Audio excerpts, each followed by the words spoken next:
আসসালামু আলাইকুম, আমি আহমেদ ইমন। তো এনসিপির প্রতি যতটুকু ভালোবাসা এবং ভরসা বিশ্বাস ছিল সবটা শেষ হয়ে গেছে।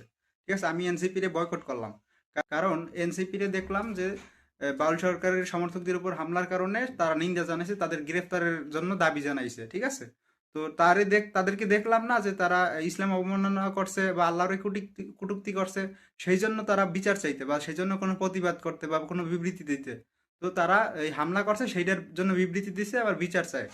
এখন আবার দেখি বিবৃতি দিতেছে যে বাউল সরকারের তারাও বিচার চায়, তারাও এটার বিপক্ষে। ঠিক আছে, কিন্তু যারা হামলা করছে তাদের বিচার চায়, মানে আইন হাতে তুলে নেওয়া ঠিক না। তো এটা আমরাও জানি, আমরাও এটা বিশ্বাস করি। ঠিক আছে, আইন হাতে তুলে নেওয়া ঠিক না। তো তারা বলতেছে যে আইনের প্রতি শ্রদ্ধাশীল। ঠিক আছে, আইন এটার বিচার করবে।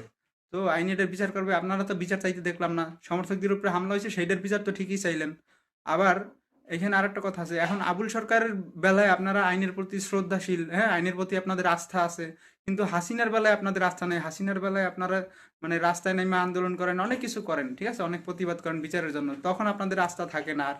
মানে হাসিনার ব্যাপারে আপনারা ধর্মের থেকেও বেশি মানে মানে অ্যাক্টিভ বিচারের জন্য। ঠিক আছে, তো মানে ধর্ম নিয়ে এই করলে সেটার আপনাদের কিছু যায় আসে না, কিন্তু মানে হাসিনার বিচারটা আপনাদের কাছে গুরুত্বপূর্ণ। হাসিনার বিচারের জন্য আপনাদের আইনের প্রতি কোনো নাই, মানে ভরসা নাই, বিশ্বাস নাই। ঠিক আছে, সেটার জন্য আপনারা মানে পুরা তাড়াহুড়া করতেছেন, পুরা মানে হাসিনার জন্য, হাসিনার বিচারের জন্য আপনারা সবকিছু করতেছেন, সবকিছু মানে বিচারটা হয় সেই ট্রাই করতেছেন, কিন্তু এই যে ধর্ম নিয়েই করলে আপনাদের কোনো মাথা ব্যথা নাই। ঠিক আছে, তো সেইটার জন্য আপনারা বিবৃতি দিতে পারেন না। আর তখন এখন ধর্মের বেলায় আপনারা আইনের প্রতি শ্রদ্ধাশীল, আইনের প্রতি আপনাদের আস্থা আছে।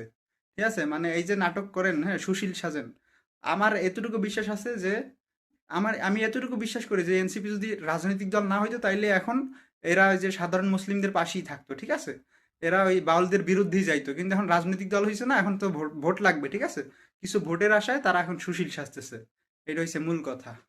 তো আপনারা বাউলদেরই ভোট নেন। ঠিক আছে, আমাদের ভোটের আপনাদের দরকার নাই। আপনারা সুশীল সাজেন, সুশীলদের ভোটই আপনারা নেন। আপনাদেরকে সুশীলরাই ভোট দিয়া তারপর ক্ষমতায় নিবে। ঠিক আছে।